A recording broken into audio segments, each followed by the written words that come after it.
In Module 12, we're going to be talking about the C major scale and the C major chord.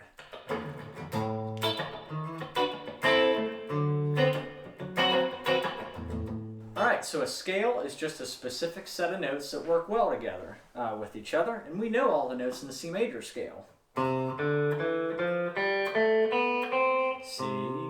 there we go, C, D, E, F, G, A, B, C. And that's the chord we'll put with it. And this is the first time that an octave is introduced. So an octave is just another note. It's the same note repeated in another register.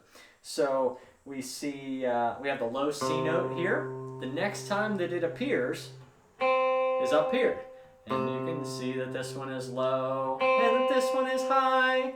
And there are no C notes in between. Right? C to C. That's an octave. So let's go ahead and talk through 12.1. All these exercises here are 12.1 through 6. Well, through 7. You're right in 12.7, but these exercises are just taking us through the C major scale in whole notes, half notes, and quarter notes.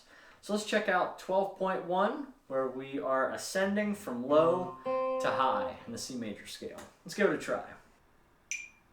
2, ready, go.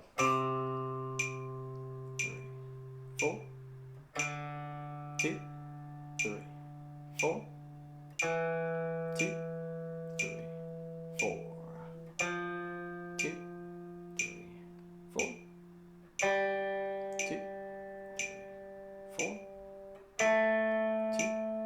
3, 4, 2, 3, 4, 2, 3, 4. Cool. Let's jump right into 12.2, where we're starting on the high C note and working our way down to the low. Also in whole notes. Here we go. 2, ready, go. 2, 3, 4, 2, 3, 4, 2, 3, 4, 2, 3, 4, 2, 3, 4, 2, 3, 4, 2, 3, 4, 2, 3, 4.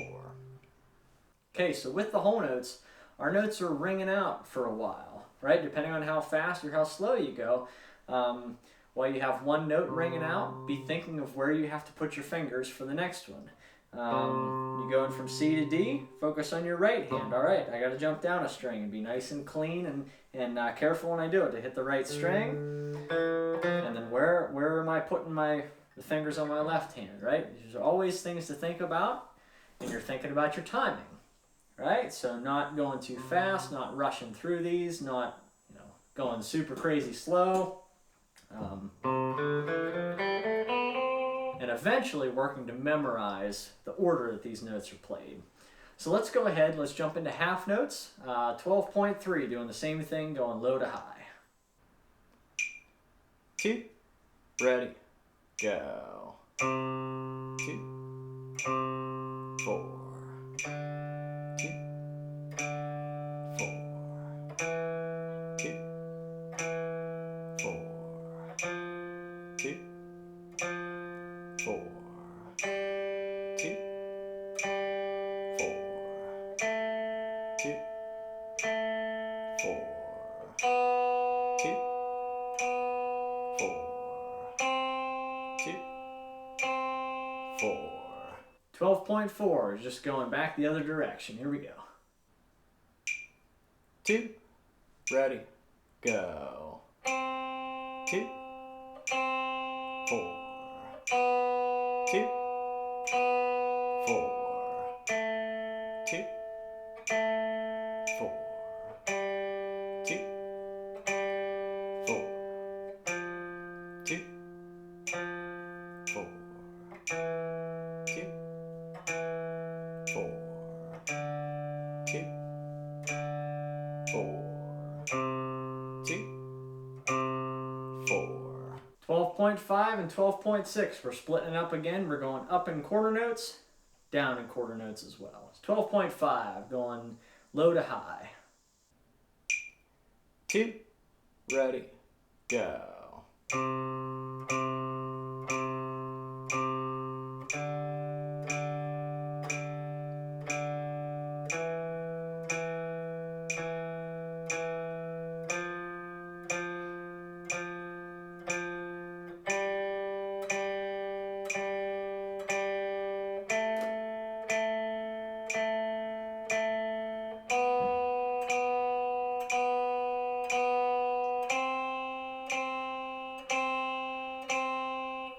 All right, let's finish the second half. 12.6, we're going to go in quarter notes, high to low. 2, ready, go.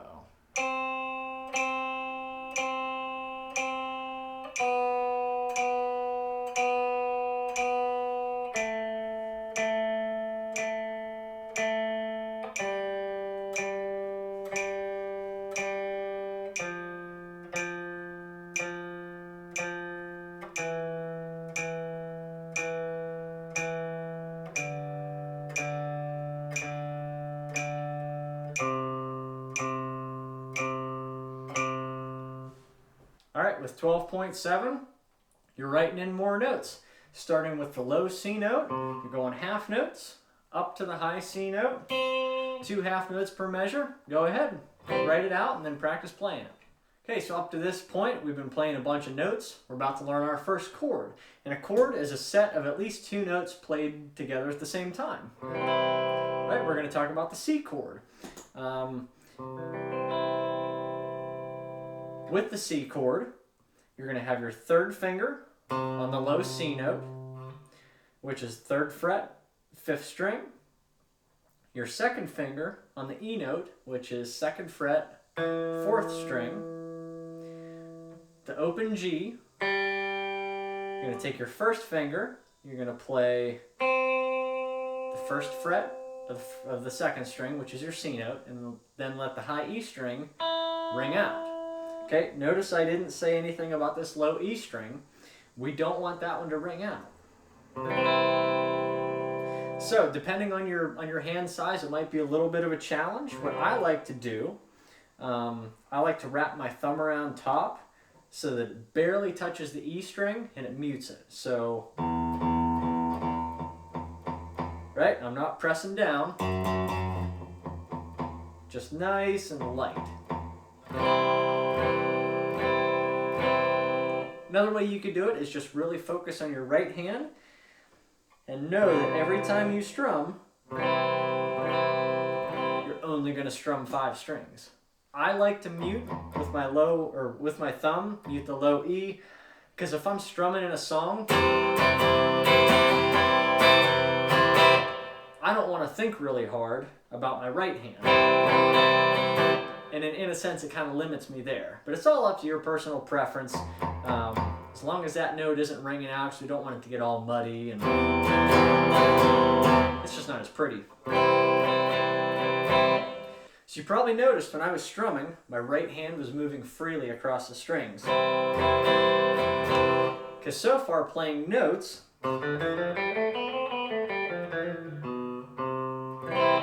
we've been planting fingers down here to help with our accuracy. But when it comes to strumming chords, we want to have a free motion. We don't want to be restricted. It just gets kind of awkward that way. So when you're strumming, go ahead and take your fingers off there. Now as for reading music, when you're strumming, 12.8, we just have like slashes with stems attached to them. And you can see them, that they can be written in different ways.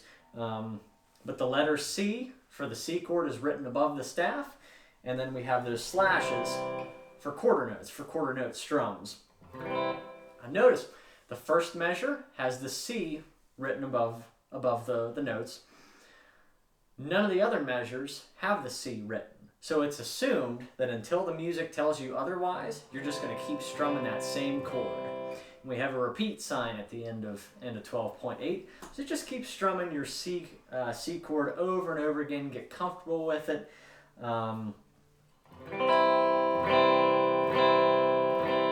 make sure when you're strumming, you might find that you need to press a little bit harder on those strings, you know.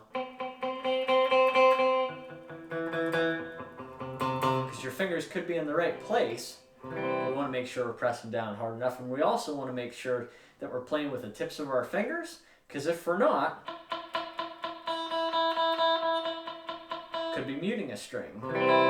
You see it's real subtle with my first finger here that I'm pressing down the C note, but I'm also muting that high E, and we don't want to mute the high E. So up on the tips of our fingers, just like that. So let's go ahead and let's play 12.8. Wiggle your fingers around as you need, whether you need to press harder or you're muting strings. Let's give it a try. 2, ready, go.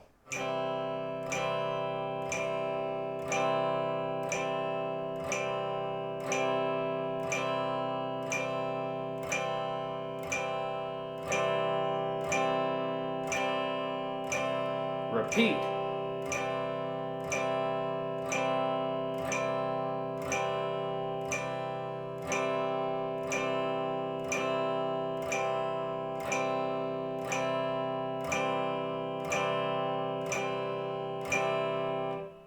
And you can repeat that as many times as you want, the more the better. So practice up on your C major scale and your C major chord.